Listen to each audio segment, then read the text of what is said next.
Welcome back to the Deep Dive, everybody. Today we're going deep on something, well, pretty fundamental. Definitely fundamental. We're talking about stories, but not just like bedtime stories or the latest Netflix series. No, not at all. We're talking about stories as like the basic building blocks of, well, pretty much everything. How we see the world, how we understand things. Our emotions, what we believe is right and wrong. Our actions, even. It's kind of amazing when you stop and think about it. It really is, and that's exactly what we're going to do today. A deep dive into the power of stories. We've got myths, scientific theories, you name it, all pointing to this kind of invisible architecture of stories. It's everywhere, but we don't always see it. Exactly. So our mission, should we choose to accept it, is to pull out those key insights about how stories work. And how they impact us as individuals, as societies. You, me, everyone. All right, so where do we even begin with something this big? Well, I think the first thing is understanding just how foundational stories are. Like, why do we even need them? Yeah, okay. Why do we need stories? We're bombarded with information constantly. It's just facts, facts, facts.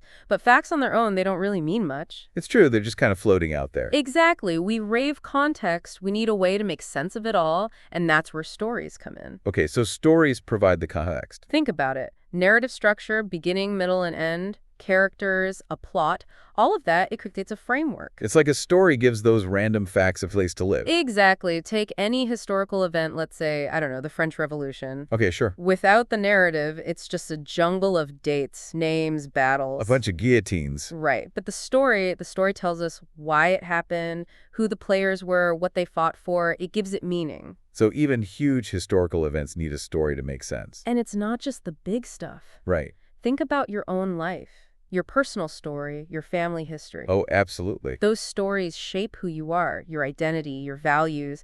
They give you a sense of belonging. It's like we're all living inside our own personal narratives. We are, and those narratives intersect with these bigger cultural stories. Like myths, legends, religious texts. Exactly. Those aren't just entertainment. I mean, some of them are pretty entertaining. Sure, but they're also doing something much deeper. They're transmitting values, beliefs. Creating a sense of shared history. The founding myths of Rome, the Epic of Gilgamesh, Aboriginal Dreamtime stories, they all serve this purpose. Giving people a shared understanding of the world and their place in it. And here's the thing. These stories, they don't just sit there passively. They drive action. Oh, yeah? How so? They tap into our emotions. Think about it. An heroic tale can inspire courage, right? Absolutely. A stories about someone overcoming adversity can give us hope. We feel empathy for characters who are struggling. Anger at injustice. And those emotions, they motivate us. They lead us to make choices, to take action. Sometimes to start whole movements. Exactly. And this might sound a little strange, even scientific understanding often takes the form of a narrative. Really? How come?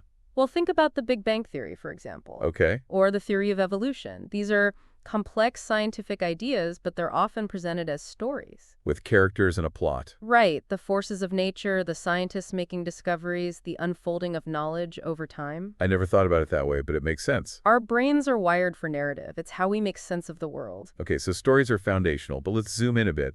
You mentioned earlier that stories are tied to our emotions. Oh, deeply tied. Love, hate, belief, those really big feelings. Exactly. How do stories actually trigger these powerful emotions within us? Well, let's start with love. Stories about romantic connection, deep family bonds, acts of sacrifice, they all evoked feelings of warmth and empathy. Those stories make us feel connected to something larger than ourselves. Right. Think about Cinderella finding her prince, or Penelope waiting faithfully for Odysseus to return home. Or even just everyday stories about people who go to extraordinary lengths for those they love. Exactly. Those stories reinforce the value and power of love. And then, of course, there's the flip side. Stories can be incredibly effective at fostering hate, which is kind of scary when you think about it. It is, and it's something we need to be very aware of. Stories that demonize others, that portray certain groups as inherently evil or dangerous. They can really do damage. They absolutely can. Think about wartime propaganda, for example, or historical narratives that were used to justify slavery or genocide. Or even just the way certain groups are portrayed in the media today. Right. These stories often rely on harmful stereotypes, on spreading misinformation, on appealing to our fears and prejudices. And they can be very effective at turning people against each other. Unfortunately, yes. And then there's the question, I believe, how do stories shape what we believe to be true? Yeah, it's interesting how a story can take root and becomes something we accept as fact. Well, one of the most powerful examples of this is religious texts. Okay, how so? They're essentially vast collections of stories that explain the origins of the universe, that define right and wrong. That provide a moral code to live by. Exactly. They offer a framework for understanding the world and our place in it, and that shapes people's beliefs profoundly. It's not just religious texts, though. No, you're right. Political ideologies often coalesce around these grand narratives as well. Stories about national identity, shared history, visions for the future. Those stories can be very powerful in shaping people's political beliefs. Absolutely. They provide a sense of meaning and purpose, and they can motivate people to act in certain ways. So it seems like it's not just the content of a story that matters, but the structure itself, the way it unfolds, the emotions it evokes. That's exactly right. We identify with the hero facing challenges. We feel anger towards the villain. The structure guides our emotional journey. And that makes us more receptive to the message the story's trying to convey. Precisely. And that leads us to this whole other aspect of storytelling, persuasion and influence. Right. If stories are so emotionally resonant, it makes sense that they've been powerful tools for getting people to see things a certain way. Oh, absolutely. Think about it. A dry report filled with statistics might inform us, but a well-told story about someone affected by those statistics. That's what really moves us. Exactly. Stories engage our emotions. They bypass our rational defenses. They make messages more compelling, more persuasive. It's that feeling of connection, isn't it? If we can see ourselves in a story, we're much more likely to buy into its message. Exactly. And stories are just easier for our brains to process. They're simpler to understand. They're more memorable. Than a bunch of data points or a complex argument. Right. Our brains are wired for narrative. It's how we make sense of the world. And when a story is shared widely, it creates this kind of social proof, doesn't it? Oh, absolutely. If everyone around us seems to believe a particular story, it gains credibility. We're more likely to accept it ourselves. Exactly. Shared stories build a foundation of common understanding, of agreement. They shape our norms, our values, our behavior. Think about stories that promote environmental awareness.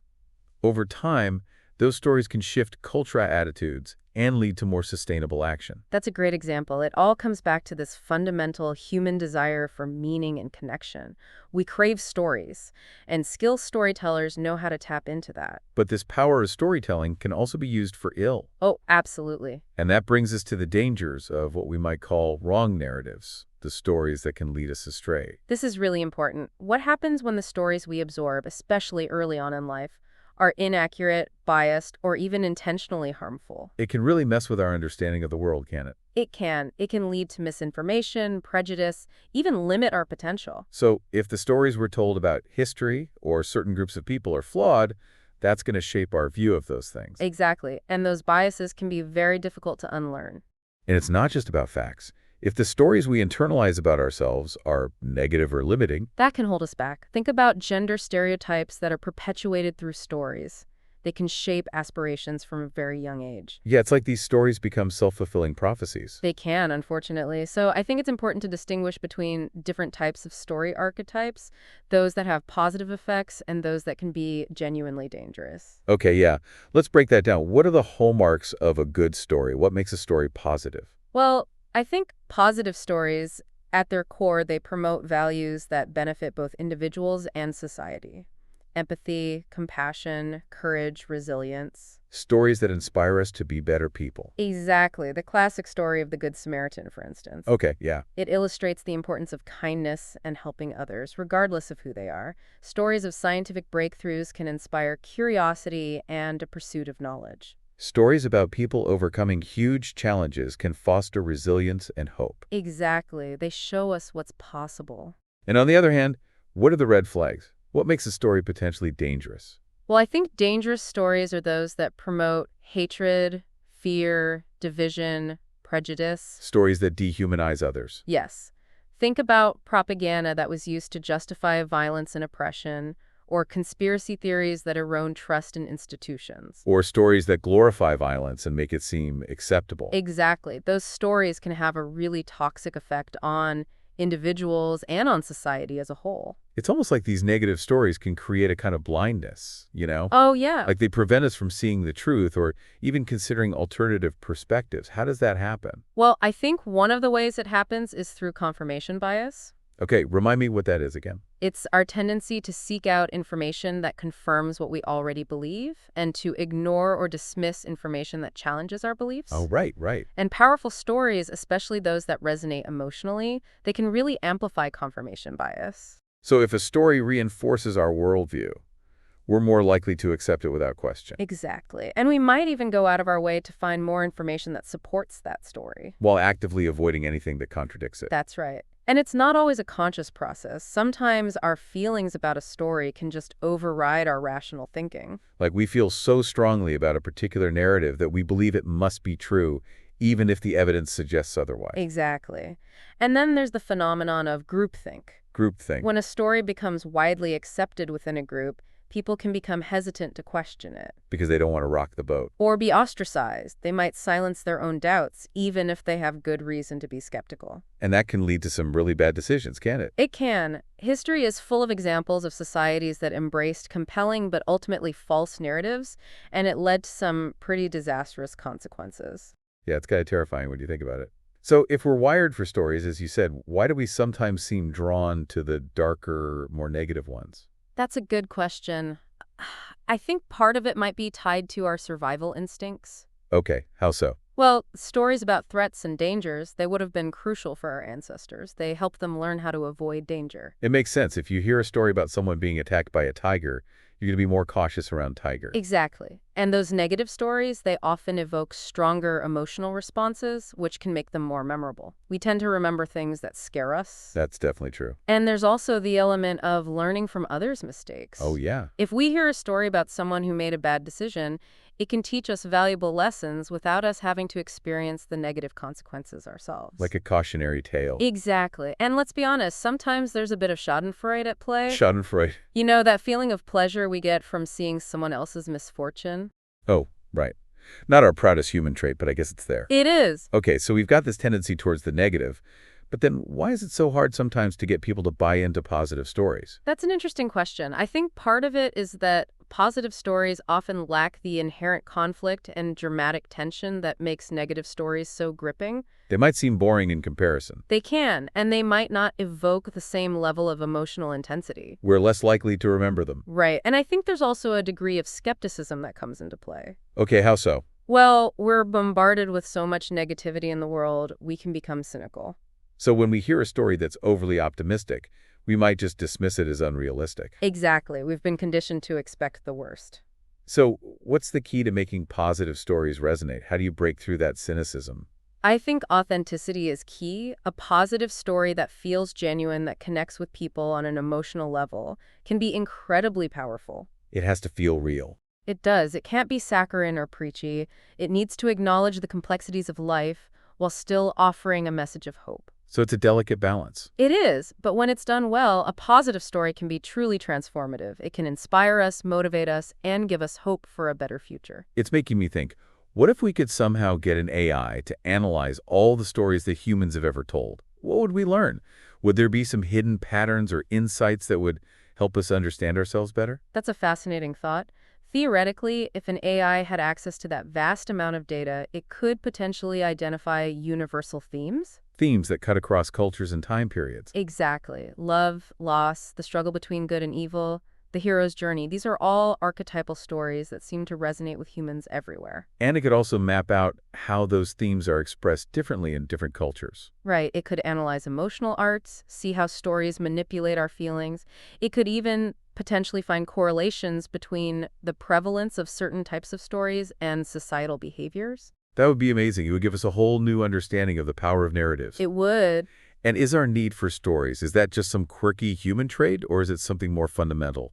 Is it essential for our survival as a species? I think it's essential. Experts in fields like psychology, anthropology, even evolutionary biology, they all point to the importance of storytelling for human survival. Okay, how so? Well, for one thing, stories are a highly effective way to transmit knowledge across generations. They teach us how to survive, how to navigate the world. Right. They pass down practical skills, moral lessons, cultural values. They create a sense of shared history and identity. Exactly. And those shared stories, they build social cohesion. They bring people together. They create a sense of belonging, which is essential for cooperation and ultimately for survival. Right.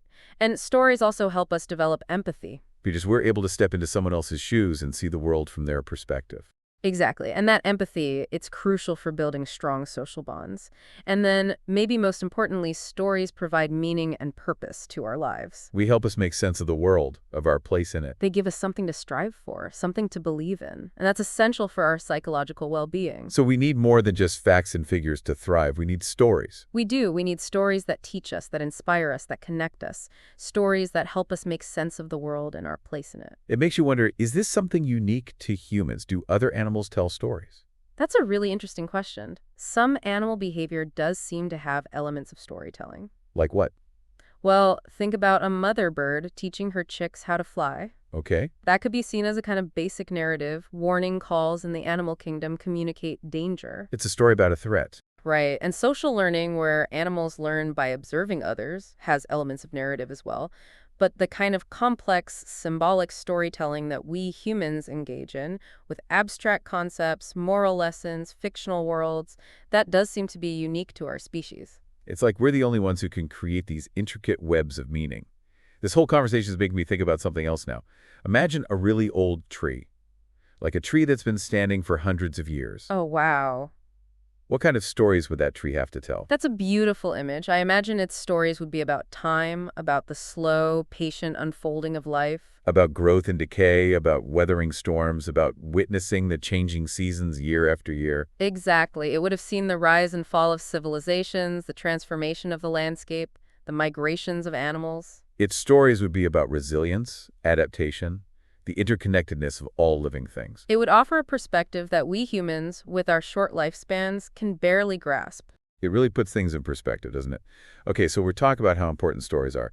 But is there a consensus among experts? Do they all agree on why humans rely on stories for something as fundamental as survival? There's definitely a strong consensus. Experts across a wide range of fields argue that our dependence on stories is deeply ingrained in our nature. They're not just something we do for fun, they're woven into the fabric of who we are. Exactly. They point to how effective stories are at transmitting knowledge across generations, how to find food, how to avoid danger, how to build shelter, how to live in communities. They help us create social cohesion, a sense of shared purpose. Right. By enabling us to understand other people's perspectives, they promote empathy and cooperation. And they provide meaning and purpose to our lives, which is crucial for our psychological well-being. Without those things, our ability to survive and thrive as a species would be severely compromised. It's like we need more than just education, more than just facts.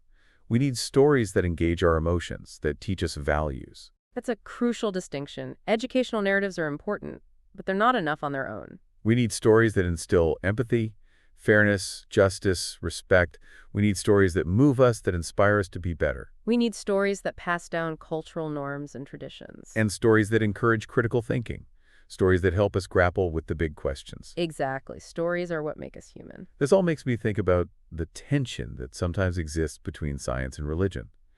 They both offer explanations of the world, often in narrative form, but their approaches are so different. Why is it that science doesn't necessarily believe in religious stories? Well, I think the key difference lies in their epistemologies, their ways of knowing. Okay, break that down for me. Science operates through empirical evidence. It's about observation, experimentation, testable hypotheses. It's a constantly evolving process of discovery. It's grounded in the material world. Exactly. Religious understanding, on the other hand, often relies on faith, revelation, tradition. It's about accepting certain truths on the basis of authority or personal experience. So it's not necessarily that science sets out to disprove religious beliefs. It's just that they're coming at the world from fundamentally different perspectives. Exactly. And I think conflict can arise when religious stories make claims about the natural world that contradict well-established scientific findings. Like the age of the Earth or the theory of evolution? Right. It's not really a question of belief in the same sense. It's about different ways of understanding reality. And sometimes, whether they're scientific, religious, or just everyday tales, stories can contradict what we know to be true. Why does this happen? And what's the difference between a factual account and a fictional one? Well, there are a few reasons why stories might deviate from the truth. Sometimes it's intentional. People might spread misinformation to deceive others or to promote a particular agenda. Propaganda, conspiracy theories, that kind of thing. Right. Other times, it might stem from cultural myths or legends that have been passed down through generations. Those stories often carry symbolic meaning, but they might not be literally true. They're more about teaching a lesson or conveying a certain worldview. Exactly. And sometimes different people can have very different perspectives on the same event, leading to conflicting accounts. Like the classic he said, she said situation. Right. And our understanding of the world is always evolving, so stories that were once accepted as true might later be proven false as new evidence comes to light. So how do we tell the difference between a factual account and a fictional one? I think the key difference is the commitment to evidence and accuracy. A factual account is grounded in verifiable information. It strives to be objective and impartial. While a fictional story, while it might be inspired by real events, it ultimately comes down to the author's imagination. So even if a story is presented as true, we should always be critical thinkers. Absolutely. We should always be asking questions, considering different perspectives, and looking for evidence to support or refute the claims being made. Okay, so we've covered a lot of ground here, but before we wrap up, I'm curious, if you had to pick a few stories that stand out as particularly influential, stories that have really shaped the world we live in, what would they be? Oh, wow, that's a tough one. There are so many to choose from, but I think creation myths are a good place to start. Those stories that explain how the universe came to be? Exactly. Virtually every culture has its own creation myth. They address these fundamental questions about our origins, about our place in the cosmos. They shape our understanding of who we are and why we're here. And what else? Well, I think ethical and moral tales are essential. Stories that teach us right from wrong? Exactly, like the Golden Rule or Aesop's fables. These stories convey important moral principles in a way that's easy to understand and remember. They help us develop our sense of morality. Right, and then there are stories of liberation and the pursuit of justice. Like the Exodus narrative in the Bible? Yes, or the stories of the civil rights movement or the fight for women's suffrage. These are stories that have inspired people to fight for equality and freedom. They remind us that change is possible. They do. And let's not forget the stories of scientific discovery. Like Isaac Newton and the apple falling from the tree. Yes, or the discovery of penicillin, or the mapping of the human genome. These stories show us the power of human ingenuity and the importance of the pursuit of knowledge. They highlight the progress we've made as a species. They do. And finally, I think the most universally resonant stories are often the simplest. Personal stories about resilience and hope. Exactly. Stories about ordinary people overcoming extraordinary challenges. Stories that remind us of the strength of the human spirit. Those are the stories that really stay with us. They do. They give us hope. They inspire us. They make us believe that anything is possible. So it's pretty clear that stories aren't just a form of entertainment. They're much more than that. They're essential to what makes us human. As we wrap up this deep dive, what's the one thing you want our listeners to remember about the power of stories? I think the main takeaway is that stories are not just something we enjoy passively. They're actively shaping our world, our understanding, our emotions, our beliefs. They're the lens through which we see everything. They are. And the stories we choose to believe, the stories we choose to tell, they have a profound impact on the world we create. So to you, our listener, I'd say take a moment to think about the stories that have shaped your own life. The narratives you tell yourself, the stories you share with others, and the stories that dominate the culture around you. And ask yourself, what new stories need to be told? What stories need to be amplified? What stories need to be challenged? The future is a narrative waiting to be written. And the pen, in many ways, is in our hands. And that's it for this deep dive into the power of stories. Thanks for joining us. Thanks for listening. This is DigitView.